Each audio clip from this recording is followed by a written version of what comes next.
So, we're going to try to condense everything we're doing at the DOE in 30 minutes. Probably not going to be able to do it all in 30 minutes, but I'm going to do my best. So you probably have all seen the circle diagram. The circle diagram is what we started with to help people understand how we're building the tools. So we got a grant for $9 million to build an LDS system, a longitudinal data system. Then we received some money from the federal government, race to the top, to add functionality to that. So if you look around this circle, what we're trying to do is bring these tools to the local student information system. All teachers log into this little part right up here. That's your local district system. That's your Infinite Campus, that's your Power School, that's your Aspen system. That's where all your teachers go. That's where the grade book is. That's the local system. They have an ID and a password that lets them get into that. When we were first developing this, the first thing they said is don't make us go to another system. Don't make us learn a new ID and a password. Don't create extra security work for us. Right, Gerald? First thing they said. But we said, what if we could do this without any additional security, any additional passwords, any other IDs? And they said, then we'd probably use it. So we developed the tunnel. What the tunnel does is go right from that district system with a click of a button, no IDs, no passwords, into all of the state tools. Starting with LDS, it's the first state tool that we're developing. So we've actually got now about 65,000 teachers who go into that system without an ID, without a password, and can look at 7 years worth of longitudinal history on every child in their class. If that child showed up yesterday from another county, they have all their records. They don't have to wait for that paper Q file to show up anymore. It automatically transfers to that teacher.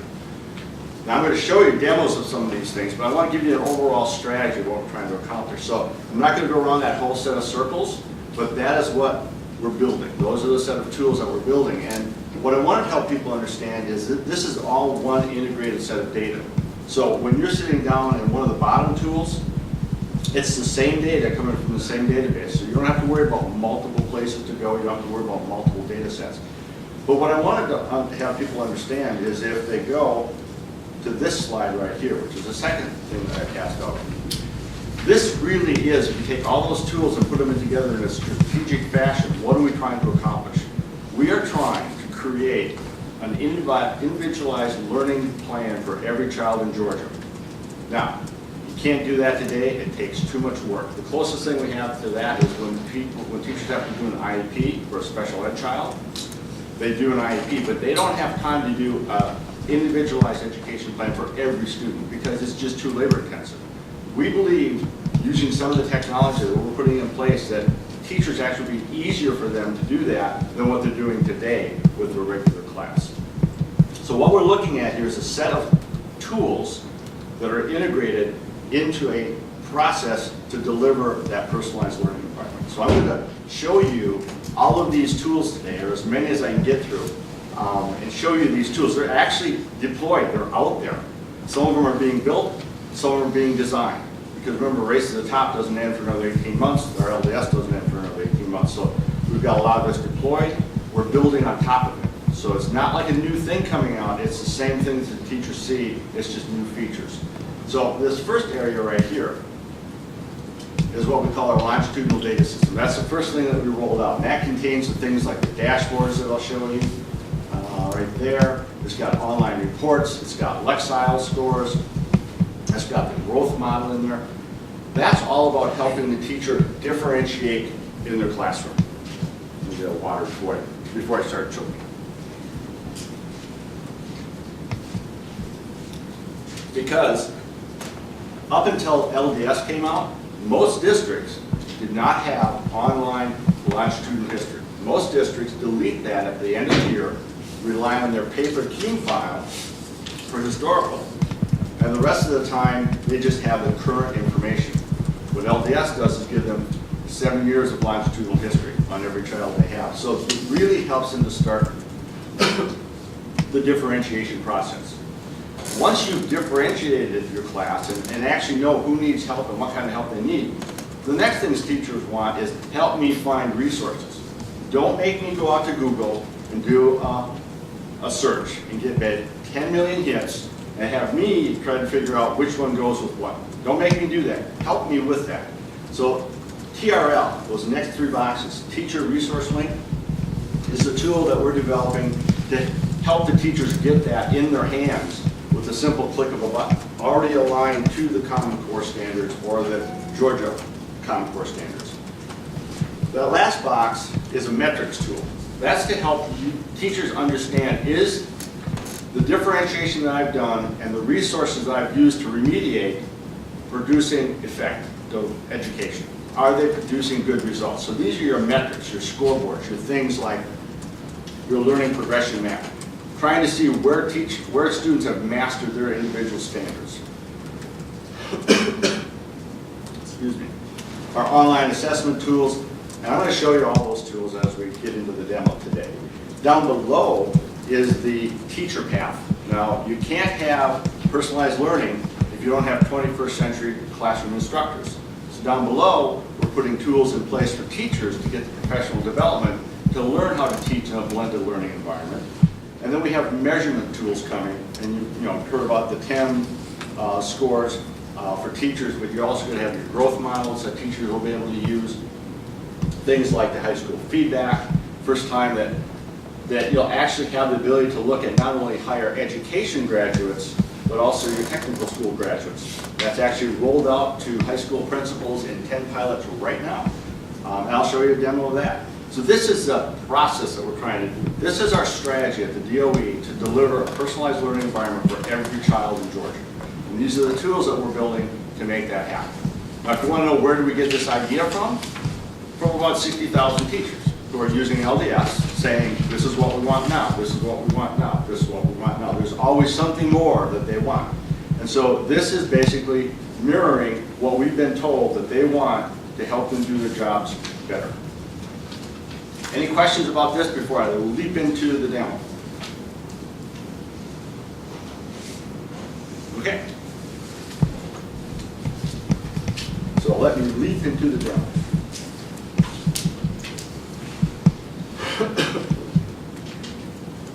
I'm going to start with the teacher, because as we all know, they are who make everything work. And I'm going to shrink this down just a little bit so it kind of fits. Now, this is not how teachers get into the system. This is how we get into the system when we want to show somebody something. And I'm going to pick a teacher. This is how teachers get into the system. This is the local student information system. This is the SIS. This happens to be Infinite Campus. Now, all the data here is real, but it's been obfuscated, which means we've changed all the names of the districts and the students and the teachers, but it is real data. It's actually Effingham County. We renamed to Dundee School District. And if you really knew Effingham County, you could probably figure out some of this data, but most people don't know that. So here's where the teacher logs in the morning. This is where they work. You can see the grade book, cafeteria plan, roster, all the stuff that they do on a day-to-day basis. But they don't have longitudinal history in here. Most districts do not. About 175 or 185 do not have longitudinal history in their SIS. So we added this button right here. And all a teacher has to do is click on that button. When the teacher clicks on that button, they go through the tunnel. That's what it takes to go through the tunnel. No IDs, no passwords. And now that teacher who was looking at their class all of a sudden has data, longitudinal history on 107 of their kids that they're teaching this year. So there's the courses that they're teaching right now. This is an 8th grade math teacher. 107 kids, the different sections that they're teaching. Here's attendance on their classroom. Again, right away, we must help that teacher differentiate. The teacher looks at this, they can say, I've got a 27% attendance problem because 27% of my class has more than 10 days of absence. I really need to understand, is that a problem or not? Because certainly it's a lot worse than the middle school that I'm teaching in, it's a lot worse than the district that I'm teaching in, and it's a lot worse than the state average. I have a problem with attendance. I want to know, is that attendance causing academic performance problems? Now, imagine what the teacher would have to do without this system to figure that out. They'd have to go pull the CUME files, go down the vault, look them all up, put them on a chart, put them in Excel, and figure out Do we have an attendance problem? Right here we say, here is an attendance problem. Now, if you want to know if that's causing an academic problem, click on the 27%. It will bring you all of those kids with their academic records. So you can see quickly, one click, remember, one click, the teacher now is going to get all those students that are in that group, excuse me, and all of their high stakes test scores. So that teacher can quickly, here's a legend at the top, the teacher can look for red, which means they did not meet, green means they met, gold means they exceeded. So the teacher, who's a math teacher, is looking for a red math score. This is how fast they can do it. They just not that. They can go through and they can see where the kids are having problems with math, and obviously golds, greens. These kids have an attendance issue, but it's not causing an academic problem. Sure. Yeah. So the kids that are in here, some of them have things like 2 years worth of data, and others of them have 5. Is that because they transferred into the system? The current data becomes the archiving data, and that's how there's 7 years of history for some districts. The only kids we don't have history on are kids who came from out of state. Okay. If they've been in state, we've got the full 7 years. Okay. But we're scrolling through and you can see that we don't have a math problem any place. Oh, there's a child. We might want to investigate that. We might want to say, what's going on with that math score? So, we found one child out of that whole group. We keep on going through. Math. I'm looking at the math score right here. I'm looking at the most recent math score. Language arts. Nope. So, that one child out of that whole group of kids, I want to see if that's an attendance problem. It's causing academic problems. Let's click on Wally. Remember, this is real data. It's not really Wally though. And up will pop on your third click. You are now at a very detailed record of Wally. And Wally does have an attendance problem, and it looks like it's an ongoing problem. Wally has been retained. He's a white male. There's his Lexile scores. Wally's not doing well. In fact, Wally's kind of jumping around. But the teacher needs to know that. The teacher knows that Wally's reading below the reading level he should be reading. And this tells you, not only does it tell you right now, but it tells you the past 4 years of Lexile scores for Wally. There's all of his summative tests, every test he's ever taken. If you want to go and see how he's doing in a particular area, you can click right on the math score. It'll break it down by domain. So you can actually see where Wally's suffering. And you can see where Wally's suffering is pretty much across the board. So you go like, oh man, well, numbers and operations, how is he doing compared to the rest of my class? Well, we'll tell you. You can click on that percentile and up will pop a comparison of Wally to the rest of the class, to the rest of the district, and the rest of the state. Now imagine this at a parent-teacher conference, where the teacher pops this up to explain to the parent why Wally's having a little difficulty. And no, it's not that the rest of the class is doing poorly. Wally's doing poorly, and you can actually show right where Wally's doing poorly. But remember, I did all that with 3 clicks. 3 clicks. And I'm just going to back up to where Wally was, because besides having things like his scores, I also have all of his enrollment. I can see where he's gone from district to district to district. I can see if he's been in juvenile justice. I can see if he's had a problem with moving multiple times in the same year. And I also have all of his academic history, all of his test scores for all courses he's taken. All of that's available with one click. Now go back to the dashboard. That's just one thing differentiated on attendance. You can do that on Lexiles. I'm an 8th grade math teacher. 32% of my kids are reading below Lexile. That's an important thing to know. You want to see who the 32 kids, or 32%? Click right there, up will pop the kids. And they won't pop up just in random order. We'll sort them down by the worst Lexile. Now remember, none of these kids met Lexile. They're all below where they should be.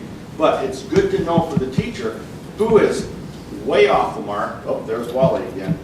Wally's way off the mark versus these kids down here who are just missing. So Wally's going to have to be remediated differently than, let's say, Joe, because they need different things. Again, trying to help the teacher find the differentiation, trying to help the teacher know who needs the help and what kind of help do they need. Okay, again, everything is about helping the teacher do the differentiation. So I'm going to jump back. That was Lexile. So I showed you attendance different. Just a quick question. Are the Lexile scores that are reported to the LDS, is that based on the CRCT and the course? Yep. Okay. That's what it's based on. It comes from your CRCT and the course test. Now, I showed you two things that we help differentiate on. Here's all the high stakes tests. You can differentiate on all of those. You can break those down any way you want. Remember, this is your whole class. Yes, Laura? I know when we first started doing this and we were looking at individually, we talked about like for a middle or a high school teacher who rotates through 100, 125 kids a day. To go and look up each one is necessary but difficult. Is there a button where they can print and they can print all of those kids that have a certain indicator and it would give all their data, not just attendance? Yep. You can pick any cohort you want and then go to the print or the export. Anything. But will it bring you everything in their attendance, their school, math score, everything at one time? Yes. For the kids in that group? Yes. Yes. But again, it's all been on how do you cohort kids, how do you put them together. So again, here you're looking at specific tests. So if you want to see that percent of the kids who didn't pass, you can go into that percentage of the kids, so you got a cohort. You can go down here. Here is, now if you're an 8th grade math teacher, wouldn't it really be interesting to know what kind of scores did they get in 6th and 7th grade? There they are. 150 kids, those are the scores they got in 6th and 7th grade. You want to know these 30 kids who had trouble with 6th grade math? Or how about this kid right here who had trouble with 7th grade math? Failed it, yet he's in my 8th grade math class. Okay? Again, that might be Wally. Let's check on it. I don't know. But the teacher knows it. The teacher gets all of this data, and it's all sitting on a dashboard to help them differentiate that class. And no, it's not Wally. It's Cynthia. So Cynthia, oops, oh, I clicked on the wrong one. Clicked on the one next to it. So I've got a bunch of kids on this one. I didn't need to put that many kids. Back.